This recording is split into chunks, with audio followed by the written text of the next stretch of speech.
Hello friends, welcome back to Ritu's life style. எல்லோரும் எப்படி இருக்கீங்க? நான் ரொம்ப ஹாப்பியாக இருக்கேன். இன்றைக்கி இது ஒரு சூப்பரான கேரளா ஸ்பெஷல் குழிப்பணியாரம் தான் பார்க்க போகிறோம்.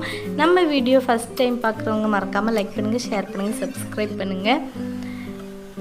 5 மணி நேரம் ஊற வச்ச பச்சரிசி எடுத்துக்கிட்டு 5 ஏலக்காயில் உள்ள விதை மட்டும் எடுத்துக்கோங்க. அதுக்கப்புறம் ஒரு நல்ல பழுத்த பழம் 5 பழம் இருந்தால் எடுத்துக்கோங்க. நான் ஒரு 3 பழம் தான் பழுத்தது இருந்துச்சு. ஸோ நான் அந்த 3 பழத்தையுமே எடுத்துக்க போகிறேன்.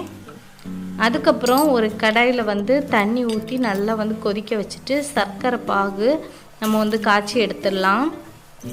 உங்களுக்கு எவ்வளோ சுகர் வேணுமோ அந்த அளவுக்கு சர்க்கரை பாகு காய்ச்சி எடுத்துக்கலாம். நம்மளுக்கு அரிசி கூட கலக்கும் போது டேஸ்ட் பண்ணி பாருங்கள் இனிப்பு இருக்கா அப்படின்னு சொல்லிட்டு. நல்லா கரைஞ்ச அப்புறம் இன்னொரு கடாயை எடுத்துட்டு தேங்காய் குட்டி குட்டியாக நறுக்கி வச்சுருக்கேன். அதுக்கு கூட கருப்பு எள்ளு, இது